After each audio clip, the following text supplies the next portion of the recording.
Hello and welcome, my name is Kevin, this is Do It for Bruce. We're here again in CK3 in another time-lapse. Thanks to Tactical Chai Nu Kai for the suggestion. Today we're doing a 91 county version of Battle Royale with Immortal Lords and Ladies taking over all of these. Not OP this time, maybe in the future we'll give them the stats, see how that works out. But for this time, it's just Immortal, see who will become the supreme ruler of the British Isles. So let's see it.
All right, here we are in our post-mortem. Before we get into England and its border gore, let's look at the rest of the world and see what is going on here. Just look around and see if there's any oddities, anything that stands out to us in any way. It looks like England isn't the only country that is experiencing a bit of border gore. Let's take a look at Western Europe. Looks like West Francia has taken over most of it, and the Carlings are still in power, which isn't surprising because it's usually how that goes. The Umayyads are pretty powerful in Iberia. Africa has a couple bigger kingdoms that are taking it over. Religion real quick, see how everything's going. Oh wow, interesting.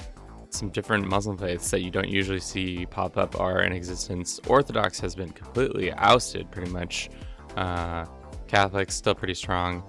The fact that the Byzantines are dead is surprising.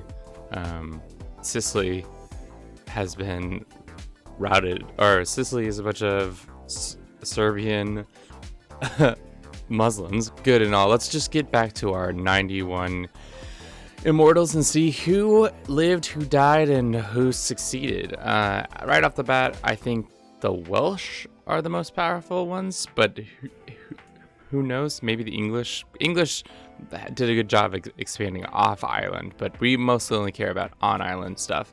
And right now it looks like Northumbria is actually about to take out some of the lands from the Welsh, just a small earldom, but that is that.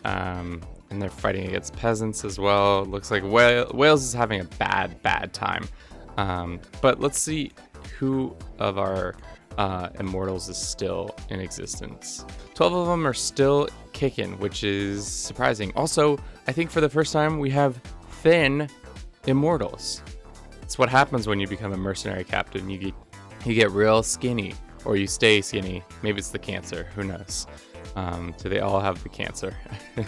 It might be the cancer that's keeping him skinny. Yeah, it might be the cancer that's keeping him skinny, but these boys also have the cancer, so I don't know if that's that. Also, I think this is the cutest little love story we have had of one of these Immortal campaigns. 2 Immortals got married, and now they're like together forever. In 645 and 643 years old. So very cute. Let's look at the kingdom map mode. I always like to see how that progressed.